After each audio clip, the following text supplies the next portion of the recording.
Hi guys, welcome back to my YouTube channel Simply Samrita. I hope you all are doing great and having an amazing day. So guys, I am back with another video related to Bennett University. So let's get started. तो आज की video होने वाली है about how to survive first year at Bennett. तो being a student, जब मैं initially अपने कॉलेज में गई थी तो मुझे ऐसा लगता है कि अगर मुझे कोई ऐसी वीडियो मिली होती जैसी मैं आज बना रही हूँ तो शायद मैं अच्छा स्कोर कर पाती, क्योंकि हम लोग की लाइफ बहुत ज़्यादा अलग हो जाती है। स्कूल के बाद हम लोग जब पहली बार घर से निकलते हैं तो ऐसी बहुत सारी चीज़ें होती हैं जो हम लोग को नहीं पता होती। ऑब्वियसली जब आप एक नई जगह जा रहे हो, वहाँ के अलग रूल्स हैं, वहाँ का अलग इन्वायरमेंट है, अलग लोग हैं, हर चीज़ बहुत ज़्यादा अलग हो जाती है। तो अगर हम लोग को पहले से थोड़ा सा ब्रीफ दे दिया जाए उस जगह के बारे में या वहाँ की चीज़ों के बारे में, वहाँ के रूल्स एंड रेगुलेशंस के बारे में, तो हमारे लिए वहाँ पर सर्वाइव करना बहुत ज़्यादा ईजी हो जाता है आई थिंक। तो आज हम बात करेंगे इन्हीं सब चीज़ों के बारे में जो आप लोग को पहले से पता होनी चाहिए। तो सबसे पहली और सबसे इम्पॉर्टेंट चीज़ की बात कर लेते हैं, जो है अटेंडेंस। ठीक है, अटेंडेंस हम लोग को लगता है कि लास्ट में पूरी कर लेंगे, अरे बाद में हो जाएगी, अरे ऐसे हो जाए। नहीं होता, नहीं होता, क्योंकि एंड सेम में आप लोग को एग्ज़ाम्स की भी टेंशन है और फिर इस चीज़ का अलग स्ट्रेस है कि हम एग्ज़ाम दे भी पाएंगे या नहीं। तो मैं आप लोग को यही सजेस्ट करूँगी कि रैंडम बंक्स को अवॉइड करना, बिल्कुल कोई भी ज़रूरत नहीं है आप लोग को बंक करने की। और अगर आप लोग कर भी रहे हो तो उस चीज़ को प्लान करो कि अगर आप एक क्लास अभी छोड़ोगे तो क्या आप कवर कर पाओगे इन तक। तो आई थिंक आप लोग अगर मैनेज करके चलोगे चीज़ों को तो सब कुछ ईजिली हो जाएगा, क्योंकि आई थिंक 75% अटेंडेंस तो बहुत ईजिली मेंटेन हो जाती है। क्योंकि देखो, वो अलग बात है अगर आप लोग लेना ही नहीं चाह रहे, क्लास बिल्कुल जा ही नहीं रहे, लेकिन अगर आप मेरी तरह हो जो घूमते भी हैं और क्लास भी लेते हैं और स्कोर भी करना चाहते हैं, तो आप लोगों के लिए 75 को मैनेज करना बहुत ज़्यादा बड़ी बात नहीं होनी चाहिए, क्योंकि हो जाता है बहुत ईजीली। ठीक है, तो अगर आप लोग मैनेज करके चलोगे तो सब कुछ बहुत ईजीली हो जाएगा। लेकिन अपनी अटेंडेंस पे हमेशा ध्यान देना है आप लोगों ने, क्योंकि बाद में बहुत प्रॉब्लम होती है। तो अब हम बात करते हैं हमारी अगली चीज़ के बारे में, जो है मैनेजिंग असाइनमेंट्स। हीरो मत बनो, ठीक है। तुम लोग स्कूल में नहीं हो अब कि तुम एक रात पहले बैठोगे और सारी चीज़ें हो जाएंगी, नहीं होगा। ठीक है, अगर तुम लोग ये सोचोगे कि सारी चीज़ें मैं तो भाई कर लूँगा या कर लूँगी, एंड में हो जाएगा, अरे जल्दी हो जाएगा, नहीं होता भाई। क्यों?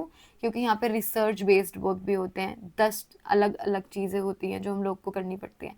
तो मैं तो यही सजेस्ट करूँगी कि जैसे कोई काम मिला सबसे पहले तो उसकी डेडलाइन को नोट करके रख लो, ताकि तुम आगे पीछे ना करो उसको।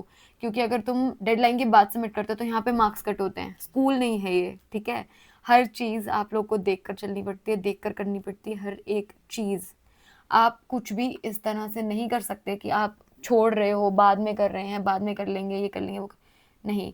जितना निगलेक्ट करोगे चीज़ों को उतना तुम्हारे लिए वो नेगेटिव साबित होगा, क्योंकि तुम्हारे मार्क्स कटेंगे उस चीज़ पे। और देखो, वैसा ही तुम्हारी इमेज बन जाएगी टीचर के आगे। तो यहाँ पर बहुत सारे मार्क्स टीचर्स के हाथ में होते हैं। असाइनमेंट्स इंटरनल्स के आई थिंक 40 मार्क्स पूरे टीचर के हाथ में होते हैं। तो अगर तुम अपनी इमेज ही खराब करके रहोगे तो वो नंबर नहीं मिलेंगे तुम्हें। तो मैं तो यही सजेस्ट करूँगी कि भाई सारा काम टाइम पर करना, टाइम पर करोगे तो बहुत ईजीली 40 मार्क्स तुम अर्न कर सकते हो। 40 मार्क्स बहुत बिग डील होती है कॉलेज में आने के बाद। तो अगर आप लोग एडमिशन लेना चाहते हो बेनेट यूनिवर्सिटी में, तो आप लोग को कुछ भी करने की ज़रूरत नहीं है। डायरेक्ट मेरे डिस्क्रिप्शन में जाइए, वहाँ पर दिए गए हैं लिंक्स, और आप लोग अपनी इन्फॉर्मेशन को वहाँ पे फिल करेंगे तो काउंसलर्स आप लोग को डायरेक्ट कांटेक्ट करेंगे और वो आप लोग के एडमिशन प्रोसेस को एकदम स्मूथ बना देंगे और आप लोगों को डिस्काउंट्स दिलवाने में भी आपकी हेल्प करेंगे। तो अब हम last but not the least चीज़ के बारे में बात कर लेते हैं, ज्वाइनिंग क्लब्स।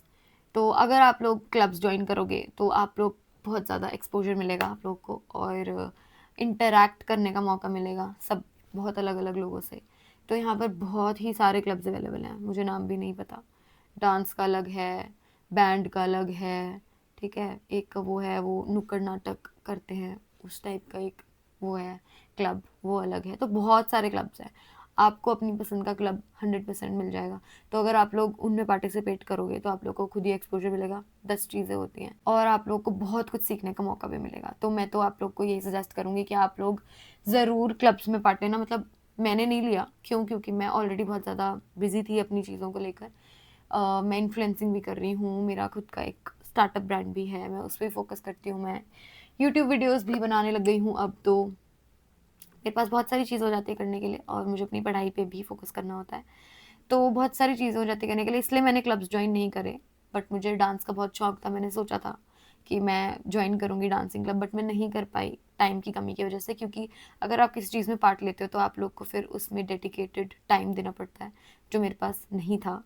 तो अगर आप लोग हॉस्टलर हैं तो आप लोग के लिए तो बहुत ईजी हो जाएगा अगर आप पार्टिसिपेट करते हैं, क्योंकि देखो जो भी इनकी प्रैक्टिस एंड ऑल होती हैं वो शाम के टाइम में होती हैं, तो शाम के टाइम तो हम लोग फ्री रहते हैं, हॉस्टल में आप लोग फ्री ही रहोगे, तो आप लोग ईजिली पार्टिसिपेट कर सकते हो। तो मैं आप लोग को एक बार फिर से याद दिला दूँ कि मेरे डिस्क्रिप्शन में दिए गए हैं लिंक्स, आप लोग वहाँ से डायरेक्टली जाके काउंसलर से बात कर सकते हैं, वो आप लोग को डिस्काउंट्स दिलाने में आपकी हेल्प करेंगे। सो आई थिंक मैंने अब सब कुछ बता दिया है, जो भी चीज़ें ज़रूरी हैं आपको पता होनी एडमिशन से पहले। So that is it for this video. I hope you all liked it. Please don't forget to like, share and subscribe to my YouTube channel. I will see you guys in my next video. Till then, take care. Bye bye.